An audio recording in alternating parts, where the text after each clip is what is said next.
멕시코의 암로 대통령은 트럼프도 주무를 정도로 권력이 막강한데요. 그 대통령이 최근 한국 특집 방송을 내보내라며 전 국민을 강제로 시청하게 했던 일이 있습니다. 이에 여론의 열화와 같은 성원을 보였고 급히 파견된 국회의원 보좌관이 있습니다. 그 여성이 한국에서 믿기지 않는 어떤 남자를 만나 인생이 바뀌었다고 하는데요. 어떤 사연인지 바로 들어보겠습니다. 안녕하세요. 저는 멕시코 국회의원 보좌관으로 일하고 있는 알리사입니다. 멕시코 암로 대통령이 최근 한국을 꼭 배워야 한다며 특별 방송까지 편성해 보도했는데요. 그 사건 때문에 한국까지 다녀오게 되었어요. 아무래도 제가 모시고 있는 국회의원님께서 이번에 방송을 타기도 했고 치안 문제 해결을 위해 직접 한국에 다녀오면 좋겠다고 하셨거든요. 제 소개를 잠시 드리자면 저는 경찰대학교를 졸업하고 치안 문제에 관심이 많아 이 일을 시작하게 되었어요. 그런데 제가 경찰대학교를 나온 건 전부 아빠 때문이에요. 저희 아버지는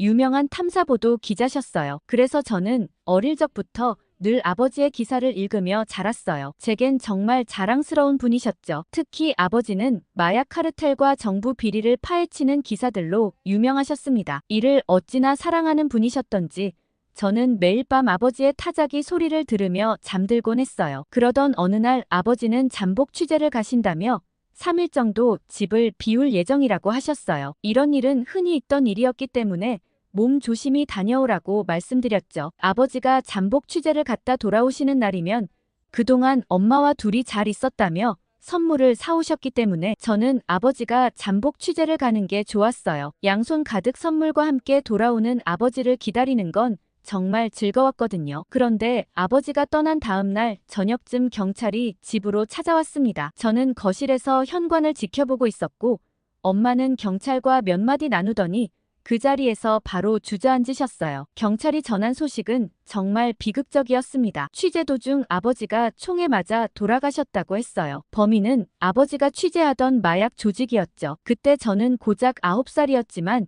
지금도 그날의 기억이 생생해요. 그리고 선물과 함께 돌아오실 줄 알았던 아버지는 싸늘한 주검으로 돌아오셨습니다. 아버지가 잠복 취재를 가는 걸 즐거워했던 제가 바보 같고 너무 속상했어요. 모든 게 제 잘못인 것만 같았죠. 그날 이후 저와 어머니는 단둘이 살게 되었습니다. 아버지의 장례를 치르면서 어머니는 몇 번이나 혼절을 하셨는지 모르겠어요. 두 분은 정말 사이가 좋으셨고 평소 다른 사람들에게 늘 친절했던 아버지였던지라 장례식장엔 굉장히 많은 사람들이 왔어요. 어린 딸을 두고 갔다며 제 손을 꼭 붙잡고 눈물을 글썽이던 어른들 모습도 기억납니다. 어머니는 아버지의 장례식 이후 우울증에 시달리셨어요. 매일 밤 울음소리가 들렸죠. 저는 어머니를 위로해드리고 싶었지만 어떻게 해야 할지 몰랐습니다. 그래서 학교에서 돌아오면 집안일을 도왔어요. 그리고 최대한 눈물을 참았죠. 제가 우는 모습을 보면 어머니도 분명 슬플 테니까요. 그리고 저는 꼭 아버지의 꿈을 이어가고 싶다는 생각을 하게 되었습니다. 아버지는 기사로 진실을 밝혀 마약 조직을 싹 다 쓸어버리겠다고 하셨지만 저는 경찰이 되어 마약 조직을 죄다 쓸어버려야겠다고 생각했어요. 사실 멕시코에 오는 관광객들은 멕시코의 정말 밝은 일부분만 보고 있어요. 칸쿤의 에메랄드빛 바다와 유카탄 반도의 신비로운 마야 유적, 멕시코시티의 활기 넘치는 거리들을 보고 멕시코 여행을 즐기러 오죠. 최근엔 한국인 부부들이 신혼여행지로 멕시코의 칸쿤에 정말 많이 온다고 하더라고요. 하지만 그 장소 외에 대부분의 현지인들의 삶은 전혀 평화롭지 않아요. 날이 갈수록 범죄 조직들 간의 세력 다툼이 심해지고 아무 죄 없는 시민들이 고스란히 그 피해를 입고 있어요. 특히 북부 지역은 한낮에도 늘 조심해야 하는 장소로 유명해요. 거긴 범죄 카르텔 간 영역 다툼이 굉장히 심각한 장소거든요. 총기를 든 갱단들이 대낮에 거리에서도 총격전을 벌이기 때문에 함부로 돌아다닐 수도 없죠. 정부에서는 2012년부터 마약 조직에 대해 강력 대응에 나섰지만 상황은 점점 심각해졌습니다. 일부 지역에서는 마약 조직의 영향력이 정부를 능가할 정도니까요. 마약 조직들은 막대한 자금으로 지역 주민들을 매수하고 심지어 경찰이나 공무원까지 매수하고 있죠. 아무래도 빈곤층들은 쉽게 돈을 번다는 생각에 그런 범죄 조직의 유혹에 빠져들고 있어요. 물론 제 친구들도 그런 제안을 받은 친구들이 많아요. 그만큼 범죄가 만연한 도시죠. 아무튼 경찰대학교에 입학하는 것을 목표로 저는 열심히 공부했고, 아버지가 돌아가시고 몇 년 정도 시간이 지나자 어머니도 우울증을 극복하고 점차 일상생활을 시작하셨어요. 오랜 기간 동안 엄마를 걱정하던 이모는 엄마가 좋아지는 모습을 보고 카페를 차려줄 테니 커피를 배워보라고 하셨고, 학원을 꾸준히 다니면서 엄마는 더 많이 좋아지셨어요. 제가 9살 때 아빠가 돌아가시고 엄마가 괜찮아진 건 거의 고등학생쯤이니 사실 엄마는 꽤 오랜 기간 긴 터널을 지나오셨죠. 그렇게 바리스타 자격증을 따자마자 이모의 도움으로 집 근처에 작은 카페를 열었고 매일 아침 일찍 일어나 카페를 준비하셨죠. 그러던 어느 날 카페에 한 남자 손님이 찾아왔어요. 그 남자는 한국의 LG전자라는 곳에서 파견와서 근처에서 일한다고 했죠. 한국인 영훈 아저씨는 매일 커피를 마시러 왔어요. 단골 손님이 된 영훈 아저씨는 어머니와 이야기를 나누며 점점 가까워졌죠. 처음엔 그저 친절한 손님이라고만 생각했어요. 하지만 점점 어머니의 표정이 밝아지는 걸 느꼈습니다. 저는 그때 이미 고등학생이었고 오랜만에 어머니가 웃는 모습을 보니 기뻤어요. 그리고 엄마를 웃게 해주는 아저씨가 고마웠습니다. 어머니와 꽤 친밀한 사이가 된 아저씨는 제게 한국 문화와 음식을 소개해 주시기도 했어요. 그렇게 아저씨는 저희 곁에서 아버지의 빈자리를 조금이나마 채워주고 계셨습니다. 그러던 어느 날 영훈 아저씨가 어머니에게 고백했다는 걸 알게 되었어요. 어머니는 처음엔 망설이셨죠. 한국으로 돌아갈 사람이라는 생각도 있었고 저를 염려하기도 하셨어요. 그렇지만 아저씨는 멕시코 지사로 파견을 올 수 있다고 하셨고 저는 엄마의 새 출발을 응원한다고 얘기했어요. 결국 어머니는 영훈 아저씨의 마음을 받아들이셨습니다. 아버지가 돌아가시고 나서 정말 오랜만에 느껴보는 안정감을 느낄 수 있었습니다. 두 분의 관계는 빠르게 발전했고 아저씨는 자주 우리 집에 놀러 왔어요. 가족처럼 지내며 행복한 시간을 보냈죠. 어머니의 얼굴에서 웃음이 떠나지 않았습니다. 그러던 어느 날 아저씨는 한국에 다녀와야 한다고 하셨어요. 2년간의 파견 근무가 끝났기 때문에 한국에 다시 돌아가 6개월 정도 한국에서의 업무를 마무리하고 아예 정리한 후 다시 멕시코로 돌아올 수 있다고 했죠. 저희는 대수롭지 않게 여겼어요. 그간 아저씨가 보여주신 신뢰는 굉장히 깊었거든요. 아저씨가 설마 그대로 우리를 떠날 거라고는 생각하지도 않았습니다. 아저씨는 한국으로 가서도 어머니와 매일 연락을 주고받았어요. 그런데 3개월쯤 지났을까요? 아저씨의 연락이 뜸해졌습니다. 전화도 잘 받지 않았어요. 어머니는 불안해하셨죠. 그렇지만 저는 아저씨가 그럴 사람이 아니라며 한국에 무슨 일이 있을 거라고 했고 기다려보자고 얘기했어요. 그렇게 약속한 6개월이 지났지만 아저씨는 다시 연락을 하지 않았습니다. 어머니는 또다시 한동안 슬퍼하셨고 저는 어머니를 달래며 일상을 유지하려 노력했죠. 학교에 가고 카페 일을 도우며 하루하루를 보냈어요. 시간이 지나면서 어머니는 조금씩 회복되셨습니다. 하지만 더 이상 예전처럼 밝게 웃지 않으셨어요. 한국에 대한 이야기만 나오면 표정이 어두워지셨죠. 그 사이에 저는 바라던 경찰대학에도 입학했고 우수한 성적으로 경찰대를 졸업했어요. 그때 교수님을 통해 국회의원 보좌관으로 스카웃제의가 왔죠. 제 이야기를 모두 알고 계신 교수님께서는 현장에서 뛰는 것도 좋지만 마약 문제 해결을 위한 정책들을 직접 제안해보면 어떻겠냐고 했습니다. 아무래도 개인의 힘으로 해결하기에는 한계가 있지 않겠냐며 경찰들을 움직이게 하는 큰 그림을 그려보라고 하셨습니다. 저는 그 제안이 매우 매력적으로 느껴졌고 졸업과 동시에 의원님 아래서 마약과 범죄 관련 정책을 제안하고 자문을 드리며 보좌관으로 일하고 있어요. 그러던 어느 날 TV에서 아예 특별방송으로 한국 치안에 대한 보도가 나왔고 대통령이 직접 기획한 영상에 여론은 환호했어요. 방송에서는 한국의 성공 비결을 배워 우리나라에 적용해야 한다고 주장하더라고요. 특히 치안 분야에서 한국의 시스템을 도입하면 우리의 문제를 해결할 수 있을 거라고 강조했습니다. 그 방송이 나오자마자 바로 의원님께선 제게 긴급히 연락을 했습니다. 직접 한국에 가서 한국의 선진 치안 시스템을 경험해보고 멕시코에 적용할 방안을 마련해보라고 하셨죠. 제게도 그 말은 일리가 있었습니다. 영상을 보고 난 후 인터넷에 검색을 해봤더니 한국은 정말 놀라운 나라더라고요. 범죄율이 세계에서 가장 낮은 축에 속하고 특히 마약 문제는 거의 없다시피 했습니다. 게다가 경제 발전 속도도 놀라웠어요. 우리나라와 비슷한 처지에서 출발했지만 지금은 선진국 반열에 올랐다니 정말 대단했죠. 저는 즉시 한국행을 결심했고 한국 경찰에 협조 요청을 보냈습니다. 한국 경찰서에서 직접 현장 경험을 해보고 싶었죠. 그런데 문제는 따로 있었습니다. 바로 어머니를 설득해야 했거든요. 어머니에게 어떻게 말씀드려야 하나 한참을 고민했던 것 같아요. 당연히 처음에 제가 한국에 가야 한다고 말씀드리자 불같이 화를 내셨어요. 한국 사람들은 믿을 수 없다며 다른 보좌관이 가면 안 되냐고 얘기하셨어요. 저는 어머니를 설득하기 위해 노력했습니다. 이건 개인적인 감정으로 가는 게 아니라 일로 가는 거라고 강조했고 한국의 발전상과 낮은 범죄율에 대해 설명드렸어요. 며칠 동안 어머니와 이야기를 나눴고 결국 어머니는 마지못해 동의하셨어요. 하지만 한국 남자를 믿지 말고 조심하라는 말씀을 수없이 하셨죠. 그렇게 겨우 어머니를 설득하고 한국행 출장이 결정되었습니다. 출국 전날 의원님께서는 저를 부르셨고 이번 일이 얼마나 중요한지 다시 한번 강조하시더라고요. 멕시코의 미래가 달린 동시에 우리의 정책을 널리 알릴 수 있는 일이라고 하셨죠. 부담감도 컸지만 한편으로는 책임감도 느꼈습니다. 그렇게 잔뜩 긴장한 채로 한국행 비행기에 올랐습니다. 비행 시간이 너무 길어 비행기에서 내내 온몸을 비틀었던 것 같아요. 비행기에서 내리자마자 기지개를 쭉 켰죠. 그런데 인천공항에 도착했을 때 상상했던 것보다 훨씬 현대적이고 깨끗한 모습에 놀라웠어요. 공항에서 서울로 가는 길에 보이는 도시 풍경도 인상적이었죠. 고층 빌딩들이 즐비한 모습은 마치 영화의 한 장면 같았습니다. 저는 호텔에 짐을 풀고 바로 경찰서로 향했어요. 미리 연락을 취해 일일 체험을 해보기로 했거든요. 경찰서에 도착하자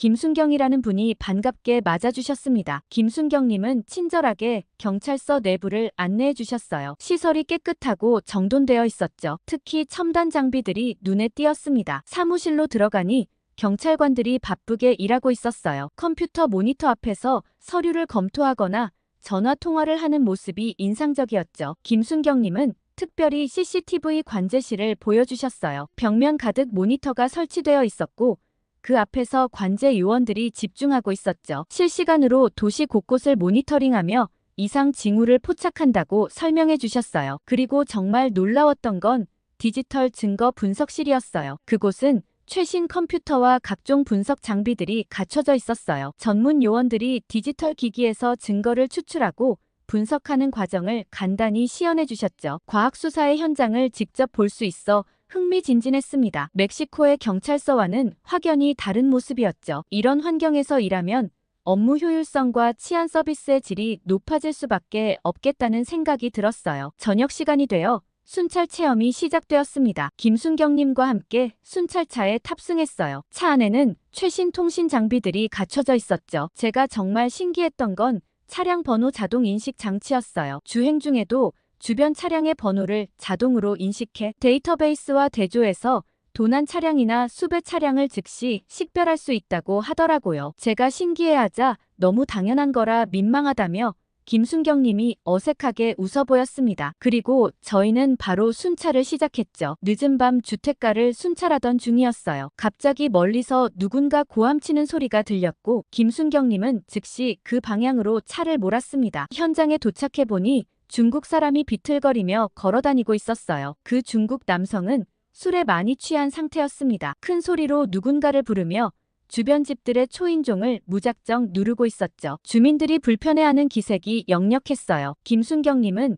천천히 중국 남성에게 다가가서 먼저 부드러운 목소리로 남성에게 말을 걸었어요. 무슨 일이 있는지 물어보며 남성의 주의를 돌렸죠. 중국 남성은 술에 취해 제대로 된 대화가 어려웠지만 김순경님의 프로다운 대처에 점점 긴장하기 시작했어요. 그렇게 김순경님은 대화를 나누면서 상황을 파악했습니다. 중국 남성은 여자친구와 다툰 후 과하게 술을 마셨고 집을 찾지 못해 헤매고 있었던 거죠. 상황 파악이 끝나자 김순경님은 단호하지만 정중하게 이야기했어요. 주변 주민들에게 피해가 가고 있으니 집으로 돌아가야 한다고 말씀하셨죠. 남성이 반발할 때마다 차분하게 설득하는 모습이 인상적이었습니다. 직접 집에 데려다 주겠다고 얘기하며 즉시 김순경님은 남성의 신원 조회를 했고 중국인 불법 체류자로 보였습니다. 남성을 일단 차에 태우고 눈치채지 못하게 바로 경찰서로 연행해야 할 것 같다고 말했죠. 경찰서로 떠나기 전 김순경님은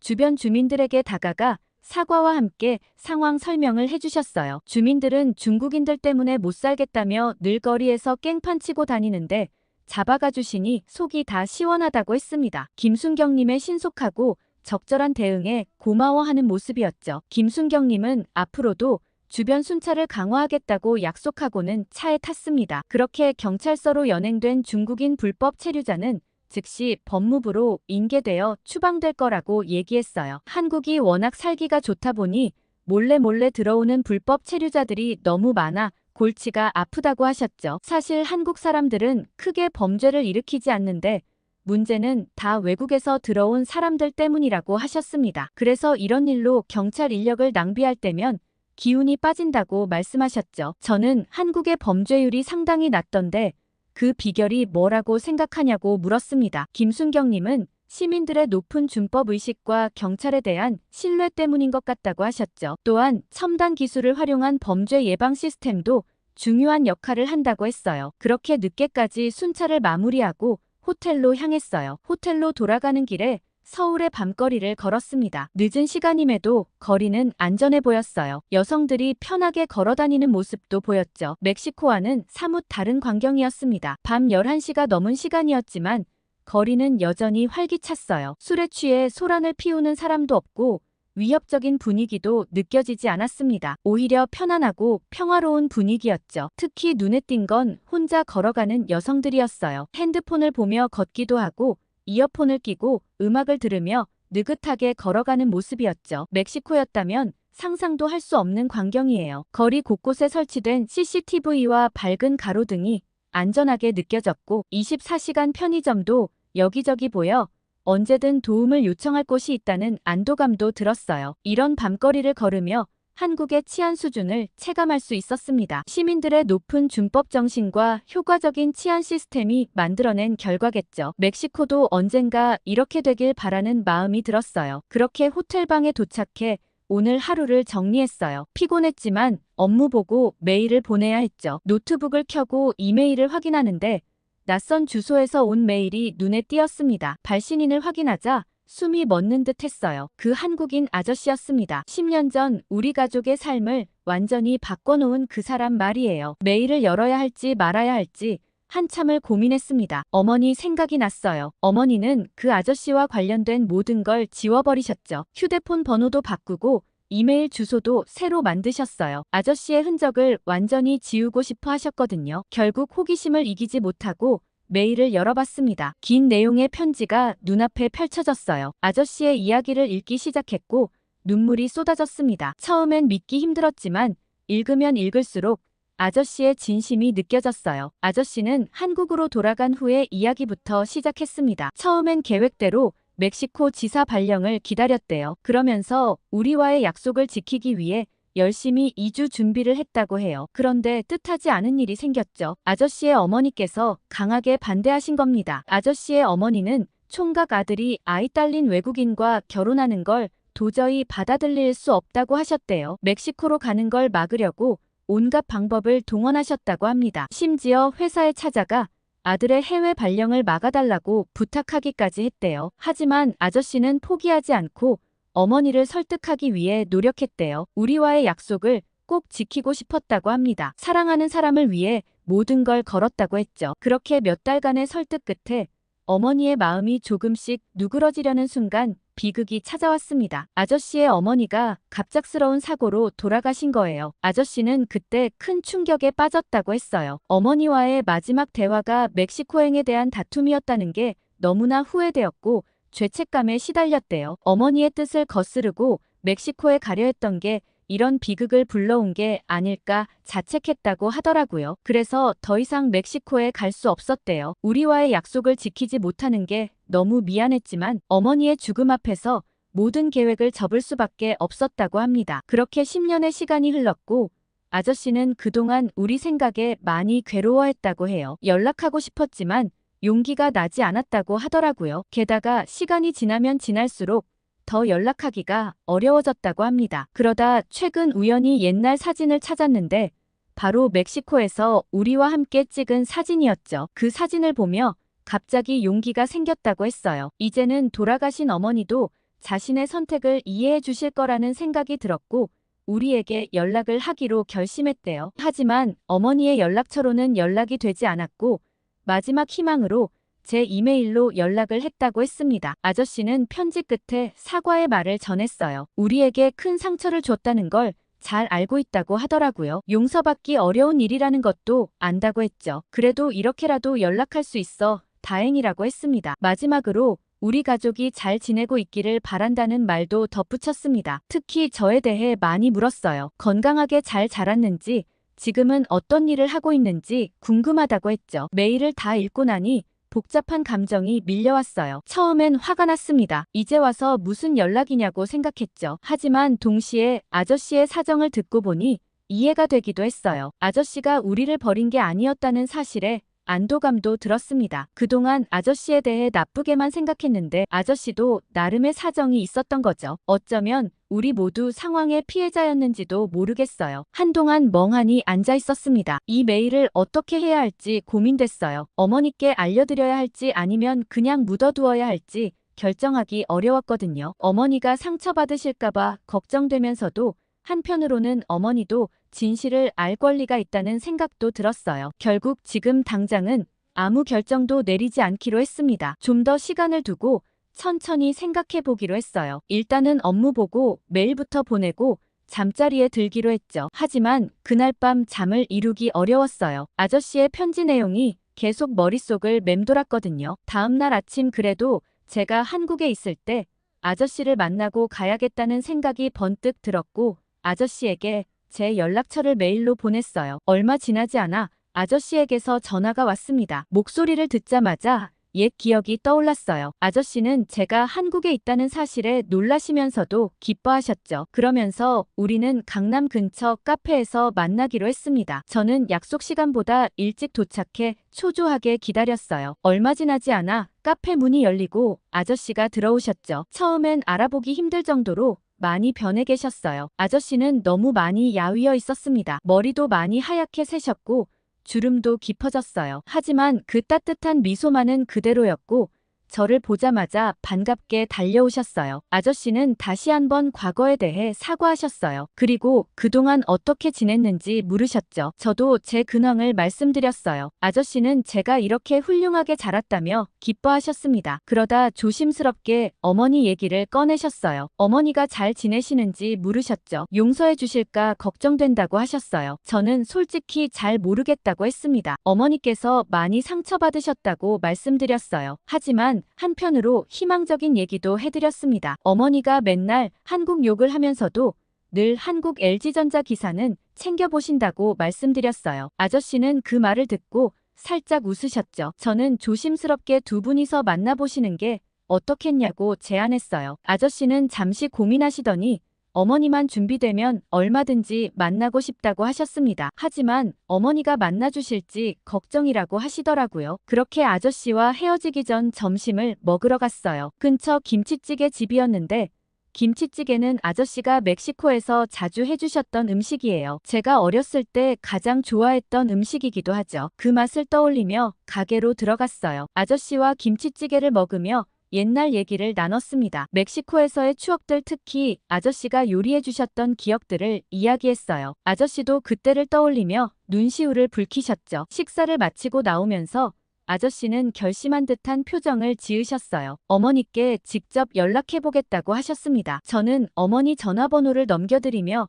두 분이서 잘 얘기하셨으면 좋겠다고 얘기했죠. 헤어지기 전 아저씨는 제 손을 꼭 잡으셨어요. 이번에는 꼭 멕시코에서 다 같이 볼 수 있으면 좋겠다고 하셨습니다. 눈물을 글썽이시는 아저씨의 모습에 저도 마음이 복잡해졌어요. 아저씨와 헤어진 다음 범죄학 교수님을 만나러 대학교로 향했어요. 캠퍼스에 들어서자 밝고 활기찬 분위기에 놀랐습니다. 멕시코의 대학과는 사뭇 다른 풍경이었죠. 학생들은 여기저기 모여 열심히 공부하고 있었어요. 잔디밭에 앉아 토론하는 모습도 보였고 도서관으로 바쁘게 걸어가는 학생들도 많았습니다. 모두들 목표의식이 뚜렷해 보였어요. 건물에 들어가 보니 시설이 무척 깔끔했습니다. 최신식 강의실과 실험실이 눈에 띄었어요. 특히 전자동 출입 인식 시스템이 인상적이었죠. 학생증을 대면 자동으로 문이 열리고 출입 기록이 남는다고 해요. 편리하면서도 보안이 철저했습니다. 저는 곧장 교수님 연구실에 도착해 대화를 나눴어요. 교수님은 한국의 치안 상황에 대해 자세히 설명해 주셨습니다. 놀랍게도 한국의 낮은 범죄율은 단순히 경찰력 강화만으로 이뤄진 게 아니라고 하셨어요. 교수님 말씀으로는 한국 치안의 근간에는 교육에 대한 열망이 있다고 해요. 어릴 때부터 받는 체계적인 교육이 시민의식 향상으로 이어졌다는 거죠. 특히 부모 세대의 희생이 컸다고 하셨어요. 자녀 교육을 위해 자신을 희생하는 부모들의 모습이 인상적이었습니다. 또한 경제 발전도 중요한 요인이라고 하셨어요. 빈곤이 줄어들면서 자연스럽게 범죄율도 낮아졌다고 합니다. 일자리가 늘어나고 삶의 질이 높아지면서 범죄를 저지를 동기가 줄어든 거죠. 교수님은 멕시코의 상황에 대해서도 조언해 주셨어요. 단순히 경찰력을 강화하는 것만으로는 근본적인 해결이 어렵다고 하셨습니다. 한국처럼 교육부터 시작해 단계적인 개혁이 필요하다고 강조하셨어요. 특히 어린 시절부터의 시민 교육이 중요하다고 하셨습니다. 교수님과의 대화를 마치고 나오면서 멕시코에서는 가능할까 고민되었어요. 한국이기 때문에 가능한 건 아닐까 하는 생각이 들었죠. 그렇게 한국에서의 마지막 날 아저씨와 다시 만났어요. 아저씨는 어머니와 통화했다고 하시며 결심한 듯한 표정으로 말씀하셨습니다. 같이 멕시코에 갈 준비가 되었다고 하셨어요. 저는 놀랐지만 한편으로는 기뻤습니다. 그렇게 우리는 함께 멕시코행 비행기에 올랐어요. 긴 비행 시간 동안 아저씨와 옛날 얘기를 나눴습니다. 어렸을 적 추억들이 하나둘 떠올랐어요. 특히 아저씨가 가르쳐주신 공기놀이와 딱지치기 얘기를 하며 웃었죠. 그 덕분에 친구들 사이에서 인기가 많았다고 말씀드렸어요. 아저씨도 그때를 기억하시며 흐뭇해하셨습니다. 비행기에서 내려 집으로 향하는 내내 긴장되었어요. 막상 어머니가 어떤 반응을 보이실지 걱정됐거든요. 현관문을 열고 들어서자 어머니가 저를 반갑게 맞아주셨습니다. 그런데 어머니 뒤로 아저씨가 들어서시는 순간 어머니의 표정이 굳어졌어요. 잠시 정적이 흘렀죠. 그리고 어머니의 눈에서 눈물이 흘러내리기 시작했습니다. 어머니는 아저씨를 미워한다고 했지만 사실 그리워하고 있다는 걸 저는 알고 있었어요. 지난 세월 동안 어머니의 모습을 지켜봐왔거든요. 한국 얘기만 나와도 귀를 쫑긋 세우시던 모습을 기억하기 때문이죠. 아저씨는 조심스럽게 다가가 어머니의 손을 잡으셨어요. 그동안의 일들에 대해 사과하셨죠. 오랜 시간 설명을 하셨어요. 어머니는 말없이 들으셨습니다. 이야기를 마친 후 아저씨가 제안을 하셨어요. 한국에 가서 같이 새로운 시작을 하자고 말씀하시더라고요. 어머니는 잠시 생각에 잠기셨다가 고민해보겠다고 대답하셨습니다. 저는 적극적으로 찬성했어요. 한국의 안전한 환경에서 살면 좋겠다고 말씀드렸죠. 그러면서 제가 경험한 한국의 모습들을 열심히 설명했어요. 어머니는 긍정적으로 생각해보겠다고 하셨고 그날 밤 잠자리에 들면서 많은 생각이 들었어요. 우리 가족의 미래가 어떻게 될지 궁금했죠. 아마 멕시코에서보다는 훨씬 안전하고 행복하게 살 수 있지 않을까요? 오늘 알리사 씨의 사연 어떻게 들으셨나요? 인연이 될 사람들은 결국 돌아서 만나게 되는 것 같아요. 아무래도 총각 아들이 애 딸린 외국인과 산다고 멕시코까지 간다고 하면 쉽게 이해하기는 어려울 것 같아요. 물론 그 선택은 자식이 하는 거지만 말이죠. 오늘 사연 어떻게 생각하시는지 댓글 많이 달아주세요. 구독과 좋아요 꾹 눌러주시고 더 좋은 사연으로 돌아오겠습니다. 사연 제작소 감동필름이었습니다.